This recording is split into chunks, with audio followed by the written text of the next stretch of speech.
Olá, muito boa noite para todo mundo. Com a pionada reunida na roda da fogueira, entretida com histórias inventadas de princesas roubadas, de casos verdadeiros de boiada e boiadeiros, a Caboclada tem assunto para varar a madrugada. E sendo parecida a intenção desta nossa lida conversadeira, a gente faz questão de convidar os companheiros e companheiras boiadeiros ou não aqui desta freguesia para participar desta função, apreciando a recitação da prosa brideira do dia. O companheiro pecuarista brasileiro nem precisa ser doutor especialista em matemáticas e aritméticas para chegar à conclusão de que uma das maiores dificuldades enfrentadas pela cadeia produtiva da carne brasileira no 2023, recém-terminado, foi a ruindade do consumo de carne aqui no nosso mercado caseiro, né? Mas faltava medir e pesar com a requerida precisão o tamanho desta consumição, o que foi feito pelos analistas da Scott Consultoria, juntando informações próprias e outras produzidas por várias instituições e entidades públicas e privadas. Pois então, se forem bem aproveitados, os números apurados poderão ser de grande serventia para ajudar o povo do setor e especialmente as novas autoridades estaduais e federais das áreas econômicas e sociais a adquirir o perfeito entendimento da situação e descobrir o que é preciso fazer para resolver essa questão. A parte mais relevante do levantamento a respeito do caso acontecido no Eito é que, de acordo com a CONAB, a Companhia Nacional de Abastecimento, em 2022 o consumo médio de carne no Brasil foi o menor dos últimos 26 anos, ficando em 24,8 kg por pessoa. Para o companheiro boiadeiro poder fazer a comparação, a gente faz aqui a recordação de que no já distante ano de 2006, a média chegou a 42,8 kg por pessoa, ou quase o dobro do que foi agora, né? Conforme já é da sabedência geral, a parte principal da explicação para essa inapetência da população é o despencamento do poder de compra do trabalhador brasileiro, provocado pela conjuminação entre a pandemia, o desemprego e a crise da economia, que desconjuntou o país inteiro e deixou o povo de novo largado no fundo do poço durante o ano passado.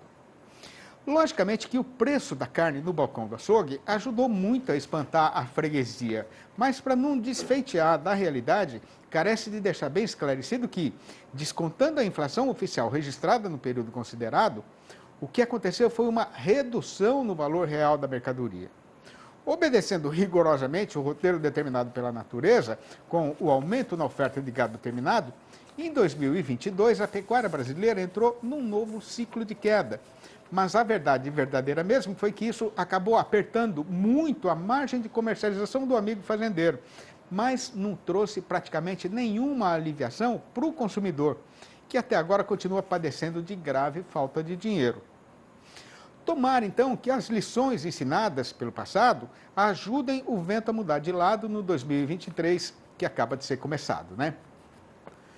Com a boiada ganhando chão na estrada e levantando o poeirão, a gente vai dando continuação na nossa lida novidadeira, fazendo agora a contação de qual é a situação verdadeira do mercado do boi magro e da reposição.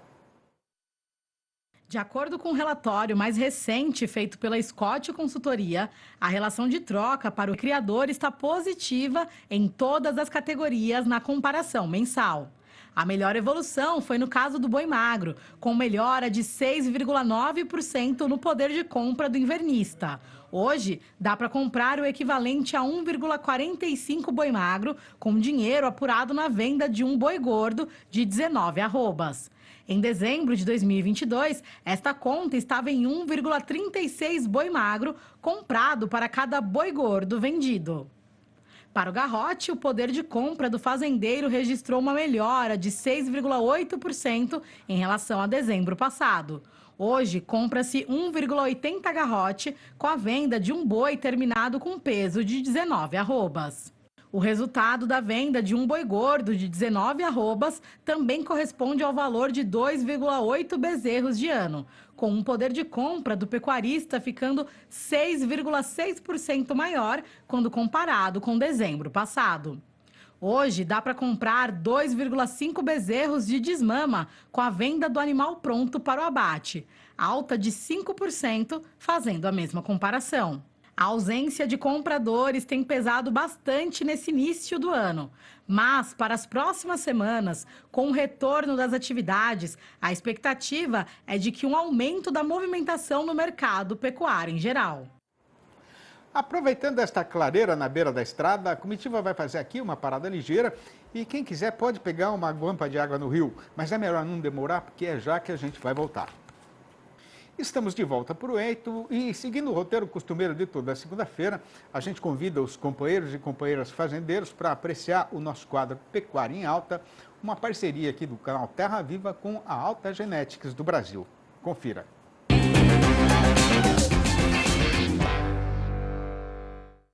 Olá, está começando o Pecuária em Alta, hoje especial Corte Zebu. E a gente tem a honra de receber o gerente de Corte Zebu aqui da Alta, Rafael Oliveira, e também o coordenador de Corte Zebu, o Adriano Crozara. E nós também vamos falar sobre SEIP. O Adriano está aqui para abordar mais esse assunto, explicar um pouquinho mais para a gente.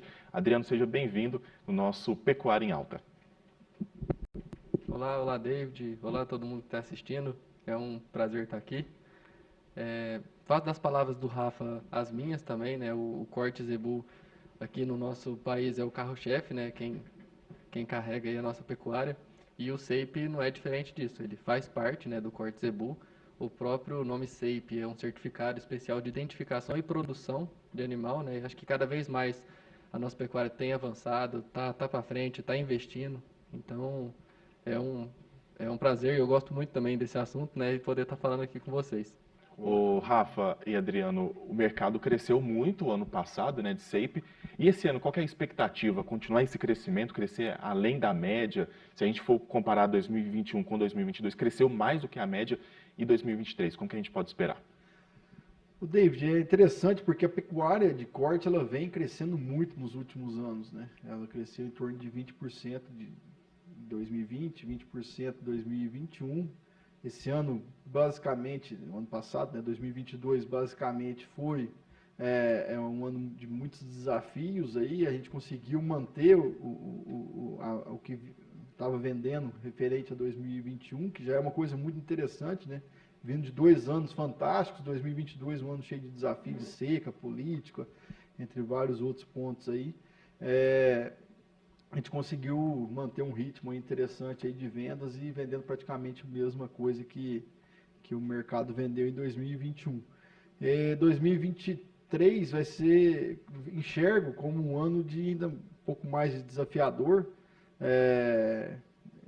algumas incertezas aí, mas é um ciclo pecuário e esse ciclo ele está no auge dele, vamos dizer assim, né? Então, possivelmente vai ser um ano de alguns desafios, mas não tenho dúvida que, como o Brasil é um grande produtor de carne, igual a gente comentou, igual um grande exportador de carne, a gente vai continuar, com certeza, aí,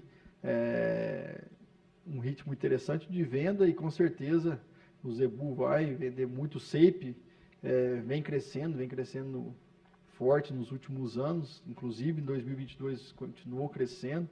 Creio que 2023 aí vai continuar esse crescimento, que é um mercado que está tendo bastante demanda, um mercado de ciclo curto, um mercado de quem quer produzir carne com precocidade. Então, sem dúvida nenhuma, um mercado que vem crescendo, vai continuar crescendo.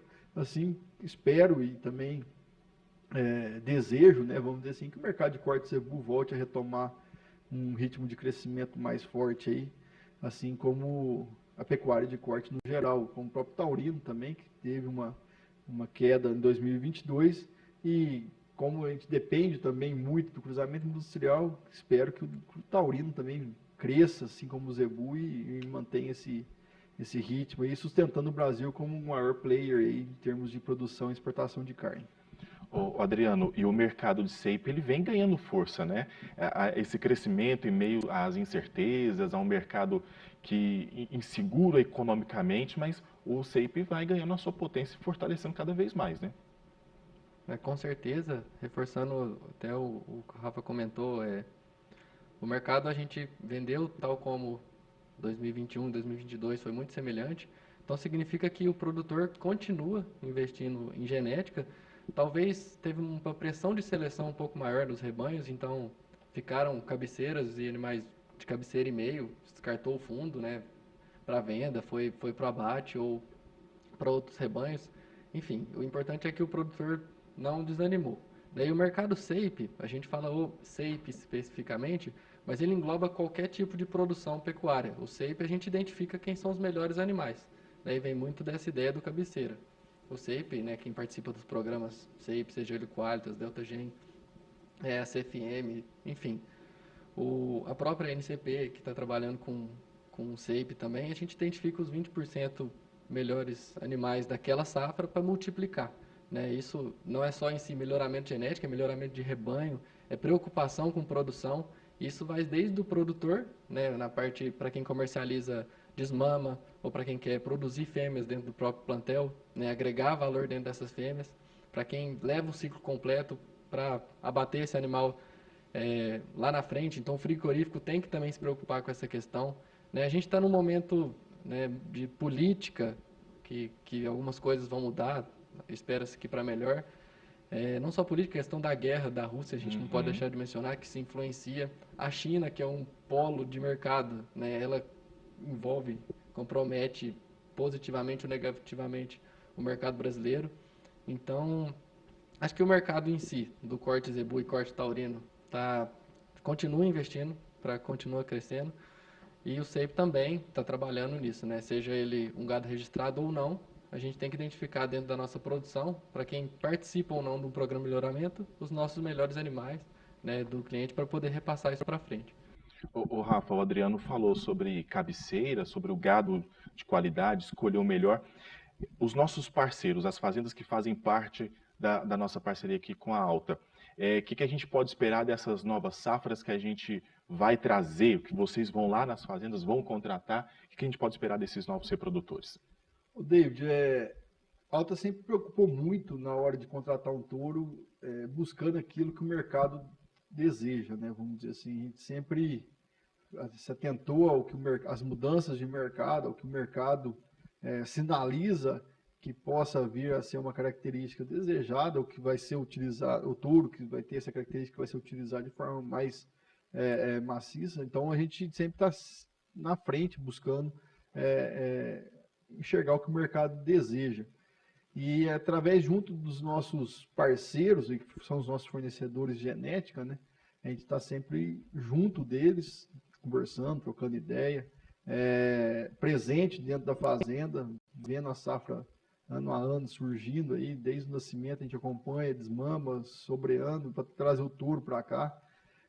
Então a gente está sempre buscando e enxergando aquilo que o mercado deseja dentro dos touros dos nossos fornecedores para trazer para a Alta e oferecer para o mercado de forma mais assertiva, diminuindo o risco do nosso cliente utilizar um touro e não corresponder com aquela expectativa que a gente tem e o mercado tem no touro também.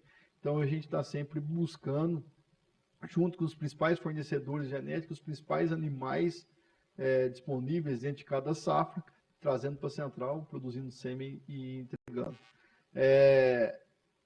Esses fornecedores eles estão muito atentos ao mercado, buscando as principais ferramentas de seleção, buscando aumentar a pressão de seleção, como o próprio Adriano comentou. Essa pressão de seleção, quando você descarta, a gente brinca que a melhor ferramenta de seleção no melhoramento genético é o descarte, porque você sempre aumenta a qualidade do seu rebanho, e por isso que a maioria dos animais que são fundo de um rebanho de seleção, ele é cabeceira em vários outros em rebanho comercial. Então, assim, quando o touro entra na central, a cabeceira de um rebanho de seleção forte entra na central, pode ter certeza que é o ápice aí da pirâmide em termos de melhoramento, porque esses fornecedores genéticos, eles trabalham as ferramentas de melhoramento, trabalham aí uma pressão de seleção muito grande, estão sempre antenados aí no que o mercado também busca, qual genética o mercado quer. Então, essa vamos dizer assim, sinergia entre central e o fornecedor de genética ele é muito importante, porque é esse conjunto que vai trazer um indivíduo para a central, e esse indivíduo vai ser aí pai de várias safras futuras. Então, essa preocupação da Alta e dos nossos fornecedores em ter sempre o melhor animal para fornecer para o mercado é importante, porque a responsabilidade é muito grande, né? E para você que acompanhou o nosso Pecuária em Alta, tem muito mais no nosso canal no YouTube, nas nossas redes sociais e também na sua plataforma de podcast preferida para você acompanhar as nossas conversas com os nossos técnicos e também sobre os nossos eventos. A gente volta a se encontrar muito mais nesse novo ano. Bons negócios para você e até mais.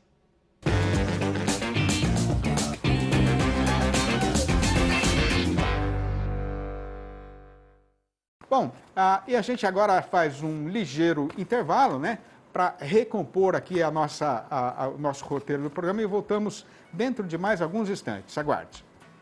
Bom, se tem boi na praça ou não tem, se a arroba vai subir ou cair no mercado boiadeiro e se vai ser só um vintém ou um bom dinheiro, tudo isso o companheiro e a companheira fazendeiros vão saber agora na apresentação do nosso noticiário e do comentário a respeito do boi gordo e da evolução da sua cotação.